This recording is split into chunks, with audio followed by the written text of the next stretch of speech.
Video করতে আমি ভীষণ ভালোবাসি।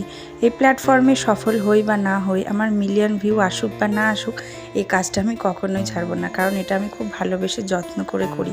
জানো তো, এই জায়গায় আমি অনেক দিন ধরে রয়েছি। প্রথমে আমার হাজব্যান্ড একটা ইউটিউব চ্যানেল খুলে দিয়েছিল, তো সেখানে আমাদের টুকিটাকি মেয়ের, তখন ছোট ছিল, মেয়ের টুকিটাকি কাজকর্ম, তারপর ওর অ্যাক্টিভিটি, তারপর আমাদের তিনজনের ফানি রিলস ওখানে আপলোড দিতাম। ওখানে না আমাদের ইউটিউবের টাইমটা পুরোই কভার হয়ে গেছিলো, আর প্রায় 1000টার মতো সাবস্ক্রাইবারও আমরা গেন করেছিলাম। কিন্তু তখন না আমি এই ভিডিও এডিটের কাজগুলো করতে পারতাম না, যেহেতু মেয়ে ছোট ছিল। শুধু শ্যুটটা করে দিতাম আর আইডিয়াগুলো আমি দিতাম, বড়মশাই যা করার সব করতো, মানে এডিট করা, আপলোড করা। কিন্তু তারপর ও নিজের কাজ বাজে ব্যস্ত হয়ে গেল, এরকমভাবে না আর সময় দিতে পারতো না এই এডিটের কাজে। আর এডিট করতে তো মোটামুটি অনেকক্ষণই কাজ লাগে।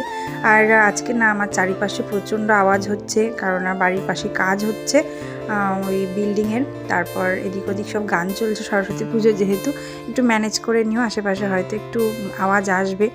যাই হোক, সেখান থেকে অনেক দিন আমাদের ভিডিওর কাজ বন্ধ ছিল। তারপর আমি আবার চালু করেছিলাম, সেখানেও কয়েক মাস করার পর আমিও বন্ধ করে দিয়েছিলাম। কিন্তু এখন নতুন করে আমি প্রায় 1.5 বছর হতে চললো, নতুন করে আমি আবার শুরু করেছি। কারণ এডিটের কাজটা আমি নিজেই এখন করি, শিখে গেছি। আর মেয়েও এখন যেহেতু স্কুলে যায়, আমি অনেকটা টাইম পাবো, একটু বড় হয়ে গেছে। তো চেষ্টা করি প্রত্যেক দিনই ভিডিওটা করার, মাঝে মাঝে করতে পারিও না কাজ বাজের চাপে। যাই হোক, সফল হতে পারবো কি কোনো দিন জানি না, তবে চেষ্টা করছি, চেষ্টার কোনো বিকল্প নেই জানি। অনেক কাজবাজি হয়ে গেল। আর আমাদের না সরস্বতী পুজোর পরের দিন গোটা সিদ্ধ খেতে হয়, তার জন্য দেখো আমি কত রান্নাবান্না করে রেখেছি। পায়েস আর গোটা সিদ্ধটা মা করবে, করে পাঠিয়ে দেবে, কারণ আমাদের কাল অসুর চলছে। আমি শিল পুজো আমাদের বাড়িতে হবে না, গোটা সিদ্ধটা তো মাই পাঠিয়ে দেবে, আমি আর করলাম না। অনেক রকম রান্নাবান্না করে রেখেছিলাম রাতে, আর এটা হচ্ছে পরের দিন সকালে। রাতে রান্নাবান্নাটা তোমাদের একটু দেখিয়ে দিয়েছিলাম। তো স্নান ধান করে এখন খেতে বসে গেছি। পায়েসটা পাঠিয়েছিল আমার ভিডিও করতে খেয়াল, আমি ডাল নিইনি। তো খাওয়া দাওয়া সেরে এই যে মেয়েকে রেডি করে দিয়েছি। ও আজকেও শাড়ি পরবে, কালকে একটা অন্য শাড়ি পরিয়ে দিয়েছিলাম। তো মা বলছে, মা আমি আজকে ফ্রেন্ডদের সাথে পাড়ার দিকে ঘুরতে যাব, অনেক মণ্ডপ হয়েছে, তো আমাকে অন্য একটা শাড়ি পরিয়ে দাও। আর ওর পাপা দেখো ওকে ডিস্টার্ব করছে, ও ফটো ভিডিও করবে, সামনে চলে আসছে। দেখো ঢং, দেখো কত মেয়ের, বাপরে বাপ।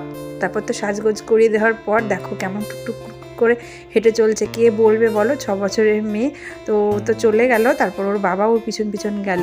দুজন মিলে দেখো একসাথে বাড়ির দরজা পার হচ্ছে। এই মেয়েকেই একদিন বাড়ির দরজা পার করে অন্য বাড়ি পাঠিয়ে দিতে হবে। এই তো সেদিন আসলি মা আমার করলে, কবে 6 বছর পার হয়ে গেল বুঝতেই পারলাম না। মেয়ের জুতো খুলে গেছে, ওর বাবা ঠিক করে দিল। আর সন্ধ্যাবেলা দেখো মণ্ডপে বাচ্চারা কি পরিমাণ নাচানাচি করছে।